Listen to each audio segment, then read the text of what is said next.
Hey folks, welcome back. Today I want to take a slightly different approach to the video. I want to discuss a material more than anything. So about a week and a half ago to 2 weeks ago, I released a video about the Sawyer's killer bug or the Utah killer bug. It's got a bunch of different names, so I'm not going to do that cheesy joke again. But that pattern really only takes one material, and that is, in this case, some Jamison's Spindrift wool yarn. This is a replacement for the original yarn that was used on that killer bug pattern. I ordered some other colors. I'm quite intrigued by this. That has a nice caddisy look to it. Purple. Oh, purple and trout go hand in hand.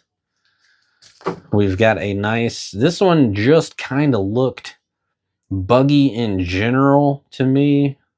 Kind of mealwormish almost. And then we got something that's got a little bit of red going on in there. So that is intriguing for sure. Oh. And then I've got a few of the classic colors that I originally used. The oyster is the color that I commonly use to tie the killer bug. And then I have a lighter one that's called sand, and I've tied the killer bug in that as well. So these two I had, but those are new colors. And what I want to do is just kind of sit down at the vise and see what kind of interesting stuff we can come up with these new colors of Jameson Spindrift. I will link it in the description where I got this. It's not insanely expensive. It's not insanely cheap either. It's about $7.25 per roll, but that's 100+ feet. So you're going to tie a bunch of flies with that. So in the end, it's a pretty good fly tying expense, I think. Now let's see what we can come up with this stuff. So first things first, I just want to kind of see what a purple-ish killer bug is going to look like. I'm very intrigued by that. Just a nice kind of purple attractory pattern. So I'm going to tie this on a size 14 curved. And I won't take you through every step of this. We're going to tie it just like I did in the previous video. So I'll have a little bit of a red hot spot back here at the rear. And then I'll just tie that simply Shetland in like normal. So yeah, the color on this guy is, I love it, purple haze. Yeah.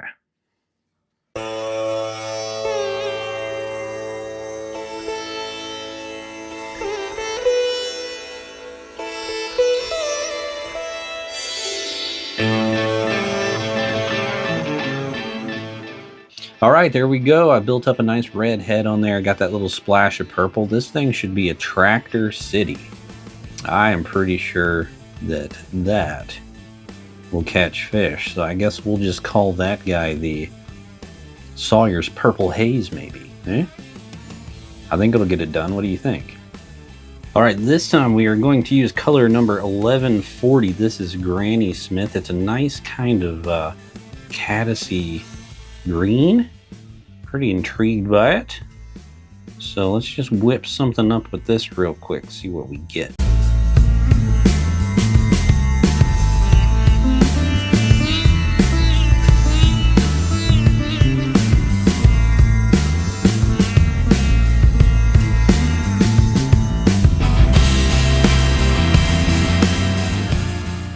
There we go. I'm digging it. Buggy. Easy to tie. I think why not? This is officially the Granny Smith caddis. There we go. I'm intrigued. I think this is another one that would probably catch a fish or two. Easy breezy. Next up we have color number 261, Paprika. Got some nice little bit purple in there. Some nice burnt reds. So with this I kind of just get San Juan vibes. So see if we can come up with something wanny. Okay, so what I'm going to do with this is I'm going to twist it up nice and tight, and then I'm going to double it back over on itself and let it furl and twist, and that will help recreate a kind of an ultra chenille sort of body for us. So just let it do what it wants to do, and it'll sort of twist into the shape that it wants to go to, and then just wrap back on it, and then you'll end up with that nice sort of San Juan shape.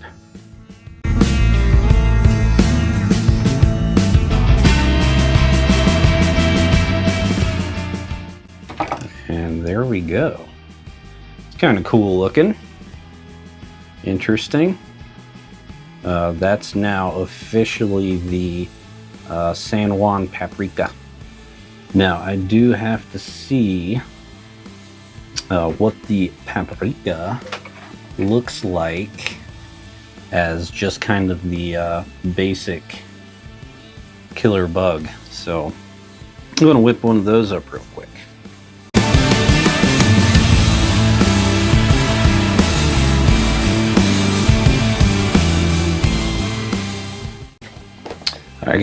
I got inspired, changing it up a little bit. It's not going to be just the normal killer bug.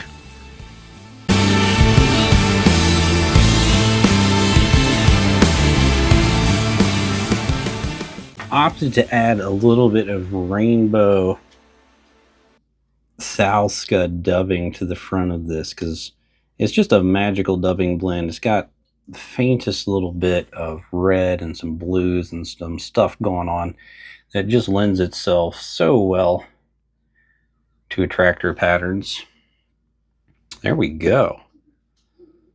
That's now officially the rainbow paprika sow scud thing.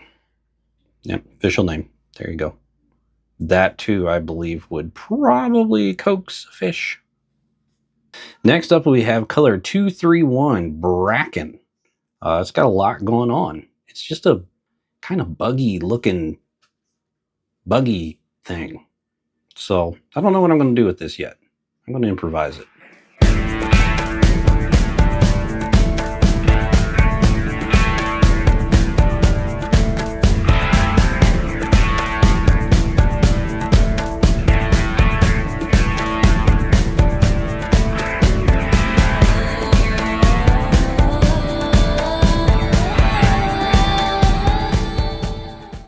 There we go. To our bracken yarn, I added a little bit of soft hen hackle and a little splash of laser dub. So this is now officially the bracken bug. There it is. It's official. It's the best fly in the world. And of course, for the sake of science, we will do a more traditional killer bug in the bracken color to see what that looks like.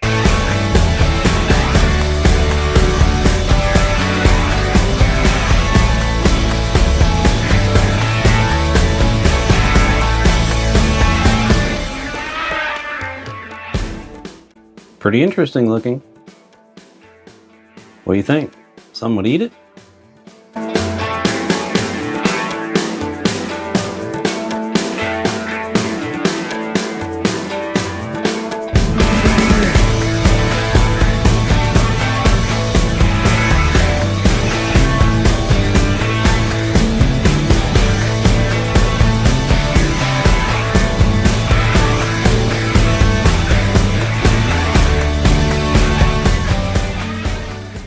Man, there's so much exploration you can do here. I may continue to do more. I'm thinking maybe experimenting around a little bit with some woven check style stuff. We'll see if this stuff will handle it well.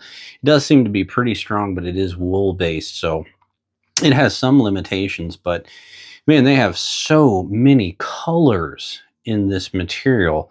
There's so much we can do there. So expect a lot more patterns coming up with this.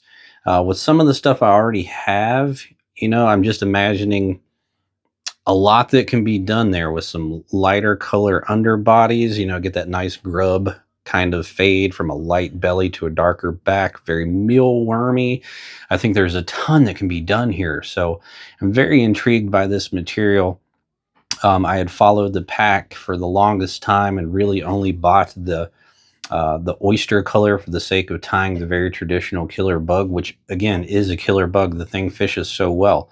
But if you can get some in some attracty type things, you know, in those purples and some of the burnt reds and things like that, man, I think there's some merits to that. So fun to play around with. I'll link this in the description so you can pick this stuff up.